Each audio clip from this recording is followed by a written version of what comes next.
Edward Mordake, sometimes spelled Mordrake, is the apocryphal subject of an urban legend who was born in the 19th century as the heir to an English peerage with a face at the back of his head.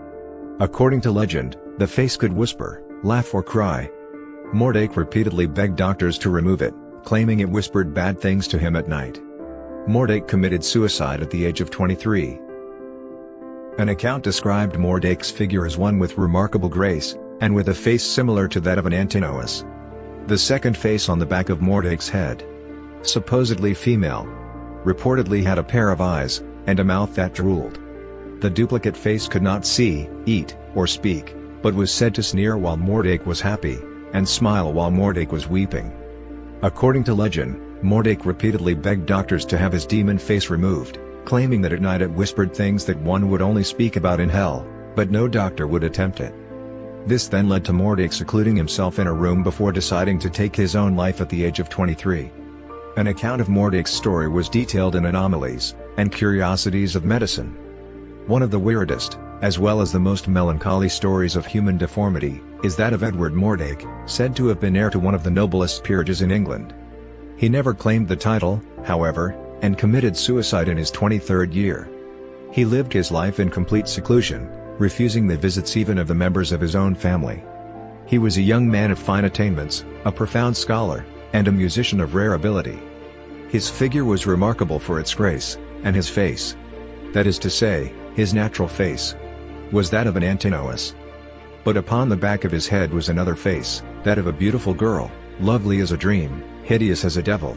The female face was a mere mask, occupying only a small portion of the posterior part of the skull, yet exhibiting every sign of intelligence, of a malignant sort, however. It would be seen to smile, and sneer while Mordake was weeping. The eyes would follow the movements of the spectator, and the lips would gibber without ceasing. No voice was audible, but Mordake avers that he was kept from his rest at night by the hateful whispers of his devil twin, as he called it, which never sleeps, but talks to me forever of such things as they only speak of in hell. No imagination can conceive the dreadful temptations it sets before me. For some unforgiven wickedness of my forefathers, I am knit to this fiend. For a fiend it surely is. I beg, and beseech you to crush it out of human semblance, even if I die for it. Such were the words of the hapless Mordake to Manvers and Treadwell, his physicians. In spite of careful watching, he managed to procure poison, whereof he died, leaving a letter requesting that the demon face might be destroyed before his burial, lest it continues its dreadful whisperings in my grave. At his own request, he was interred in a waste place, without stone or legend to mark his grave. The first known description of Mordake is found in an 1895 article in the Boston Post authored by fiction writer Charles Loudon Hildreth. The article describes a number of cases of what Hildreth refers to as human freaks, including a woman who had the tail of a fish, a man with the body of a spider, a man who was half crab, and Edward Mordake. Hildreth claimed to have found these cases described in old reports of the Royal Scientific Society. According to an article in USA Today, the only known Royal Scientific Society was founded in 1970 by Jordanian monarchs. Nothing could be found in the records of the similarly named Royal Society of London.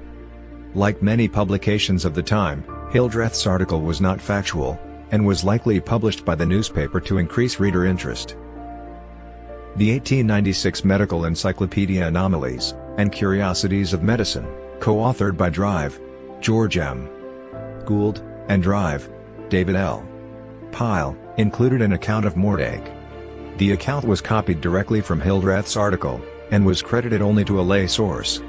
The encyclopedia described the basic morphology of Mordake's condition, but it provided no medical diagnosis for the rare deformity. An explanation for the birth defect may have been a form of Craniopagus parasiticus, a parasitic twin head with an undeveloped body, a form of diprosopus, bifurcated craniofacial duplication, or an extreme form of parasitic twin, an unequal conjoined twin.